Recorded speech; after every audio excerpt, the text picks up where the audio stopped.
dans le jardin d'Éden, il était désobéi mon Dieu, et bien le péché était envahi le monde. À travers le péché, ça, tout le monde était condamné, tout le monde était destiné pour l'enfer. Mais Jésus-Christ, dans son amour, il est venu, il a la vie, il sauve le monde. Avec tout le monde qui va accepter Jésus-Christ comme sauveur et maître, et qui croit que Jésus-Christ c'est petit bon Dieu tout le monde. Et ils ont confessé nous ça.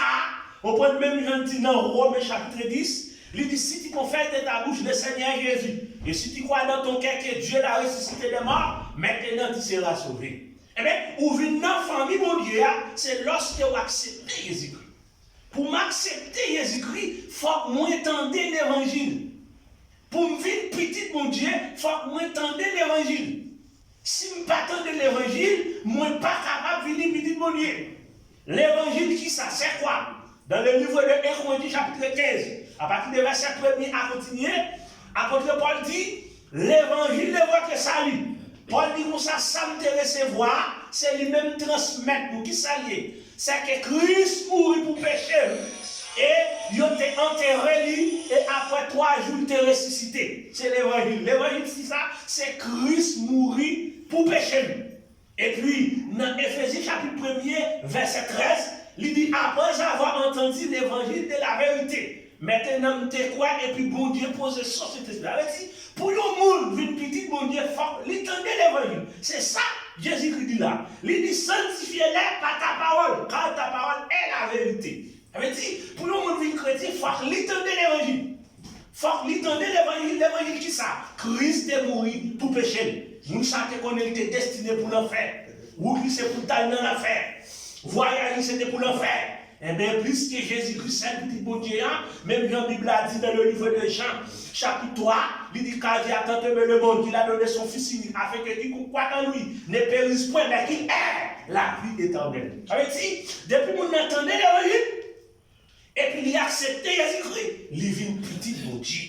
Ça veut dire, là, nous, la sanctification des positions. Ça veut dire, nous sommes sortis dans la famille diable, nous sommes sortis dans la famille Satan, et puis maintenant, en acceptant Jésus-Christ, il vit une petite bon Dieu. Maintenant, pour y a plus qu'elle vit une petite bon Dieu, qu'on n'y a pas dans la famille diable encore, il n'y a pas dans la famille Satan encore, qu'on y a vu d'entrer dans la famille Christ. Eh bien, dans une famille, la famille se compose de 3 éléments. 3 éléments. 3 éléments de la famille composée. C'est père, mère et fils. Maintenant, qu'on y a là, nous, puisque nous venons accepter Jésus, nous venons petit bon Dieu. Nous avons un rôle en tant que fils de Dieu. En acceptant Jésus-Christ, nous venons petit bon Dieu. Bon, Jésus-Christ vient réconcilier nous avec mon Dieu. Et bien, qui s'est passé? Nous gagnons une relation père et fils avec mon Dieu. Nous venons petit bon Dieu. Et bien, il n'y a pas toujours mettre des principes.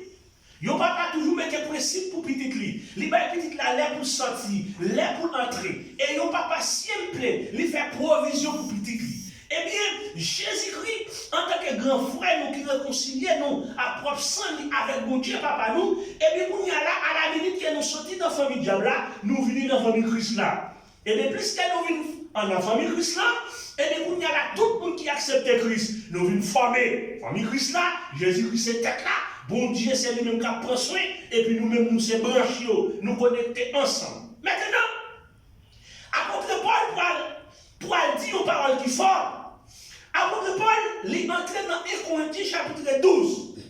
Apôtre Paul, il prend un corps humain pour capable illustrer l'église, pour capable présenter l'église. Apôtre Paul, il dit que ça, l'église, c'est un corps qui a plusieurs membres. Il dit, il y a un corps composé de plusieurs membres. Il y a un corps, il y a un seul membre par former un corps. C'est plusieurs membres qui composent un corps. Et bien, chaque monde qui accepte Jésus-Christ, maintenant, pour une former l'église là, il y a un membre. Et puis, chaque membre, ça a un rôle différent, il a joué dans le corps. Et c'est ça nous allons plus devant. Et il faut que nous, mais ça il y a un pile. Il y a un pile, là-dedans, comme nous avons 3 dimanches. De suite, nous continuons ensemble avec lui. C'est la raison ça qui fait que nous prenons parti, nous quittons le reste pour lui. Maintenant, apôtre Paul, allez dans 1 Corinthiens chapitre 12. Dans 1 Corinthiens chapitre 12, chers amis, si nous allons le verset 13. N'a lu le verset 13 dans 1 Corinthiens chapitre 12, qui est très très très important chez Ami. Gloire à Dieu. Tendez ça, apôtre l'a dit. Il dit comme ça, nous avons tous, en effet, été baptisés dans un seul esprit pour former un seul corps, soit juif, soit grec, soit esclave, soit libre. Et nous avons tous été abreuvés d'un seul esprit. Pour qui ça? Pour former un seul corps. Pour former un seul corps. Ici, le corps n'est pas un seul membre, mais il est formé de plusieurs membres. C'est ça qu'on a dit. Il dit pour ça, nous, chaque qui accepte Jésus-Christ, et nous venons former un corps. Nous venons former un seul corps. Il dit pour ça, qui nous est esclave, qui nous est libre, qui nous est garçon, qui nous est fille, qui nous est grec. Maintenant, nous sommes là-dedans. Et nous tous nous abreuvés, mais un seul esprit. Nous sommes baptisés.